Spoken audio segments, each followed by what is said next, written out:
The year is 2020, when Nick Helteen, the artist of Poppy Playtime, was driving his car home from work. Having missed an important turn, he was running late for dinner with his wife, but that thought would soon be interrupted by a call. Swerving into a nearby parking lot, he picked up the phone only to learn that they had to scrap the character he had been fighting for the past 3 years. How is that possible? After all, his character was the main antagonist of their new horror game, Poppy Playtime. How and why would they scrap such an integral character? An even better question, who could they replace him with? But as they kept talking, it became blatantly clear that this wasn't a choice from Mob Games, but rather a series of unfortunate events that forced their character into an early grave. Hanging his head, he finally drove home knowing that thanks to one unfortunate controversy, his character would never see the light of day. Sit down and get your hot cocoa ready, because I'm about to tell you about Flompty Joans, the original mascot of Poppy Playtime.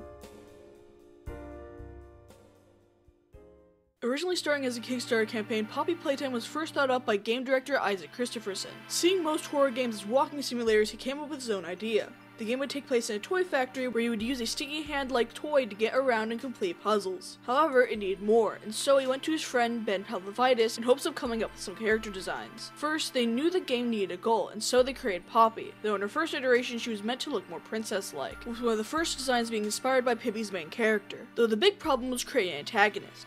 Monster.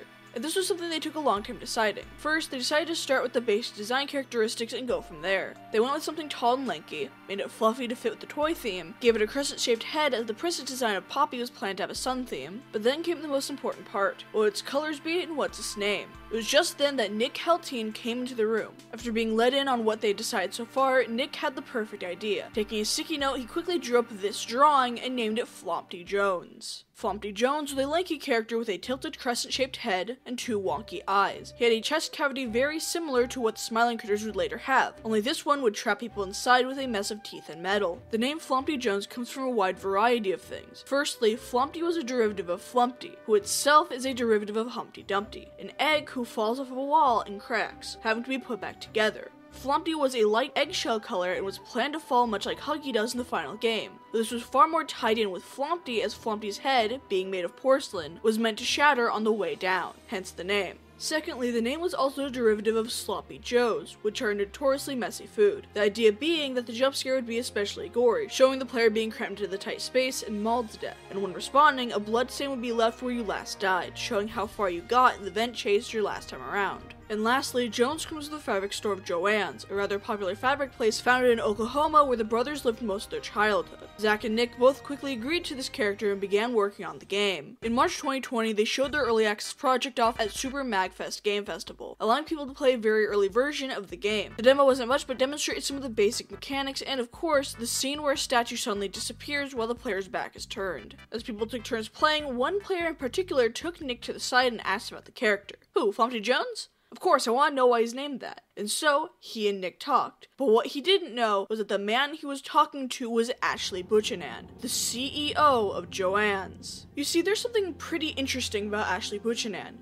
and that is he loves eggs. It's said that when he was a lad, he'd eat 4 dozen eggs so that he could grow hefty and large. And as such, it's no surprise that he wants to be the CEO of Cal-Maine Foods, the company that owns $1.21 billion worth of egg-based assets. And seeing as Nick just admitted that the name Flompty Joans was based on Joans, Ashley can sue them for attempting to infringe on their copyrighted brand. But he had other plans in mind. Ashley gave Nick an ultimatum. Either Joans would sue for infringing on the name Joans, or Nick would help him achieve his childhood dream of becoming the CEO of Cal-Maine. But how exactly would they do that? You see, there's a group that Cal-Maine has had its eye out for a long time. A group aptly named The Egg. Founded in the UK during the early 1990s, The Egg is a British electro-funk band in a partnership with China Records. They are most well known for making the opening theme of At Home with the Braithwaites. The storyline follows a suburban family in Leeds whose life is turned upside down when the mother of the family wins 38 million euros from the lottery. However, it was cancelled after 28 episodes because this man's hairline was deemed too disturbing for younger audiences. Back to The Egg though, it's strongly suspected their name, The Egg, is because each of their album covers feature the 3 band members, Ned, Math, Paul, and Matt, in front of a chicken farm. This was so often that the band member Mac would often hold one of their favorite cocks by the neck while playing the keyboard for the band. There were several incidents in which the farm's owner would become upset about this. However, if the owner of the farm made any attempt to remove the cock from Mac, he would immediately hunch back like a wild dog and make guttural squealing noises. If the farmer persisted, Mac would maul the chicken with his bare severed teeth, which on one occasion caused him to lose his left eye and sue Macro Farms. Despite this, Mac continued playing for the album while covered in blood, giving him the name Messy Mac. Though it wasn't any one key member that was the lead to their success, but rather their name and the farms they went to. You see, Cal Main was worried that people would get confused and believe their cartons of eggs were related to the band members in some way. This alone caused controversy when an 8-month-old boy bought an egg believing it would grow into the egg's lead guitarist, Matt White, and refused to eat, sleep, or drink until it hatched, causing the 8-month-old to die of cardiac arrest. What actually Buchanan believed was that if they could run the egg out of business, the company would reward him by making him the CEO. And so, his plan was simple. Using a list of all the previous farms the band had gone to, they predicted the next location and would destroy it before the band could record anything there. On February 31st, 2018, Ashley and Nick both went to Dade City, Florida, and started a fire. By early the next morning, the fire destroyed 2 barns and killed over 240,000 chickens and 1,020 roosters, with a financial loss that was estimated to be over $1 million. On the way out, they also crushed 2 innocent babies to death. In an interview, this was reportedly the reasoning behind it. "I'm telling you, that's not a baby, that's a speed bump.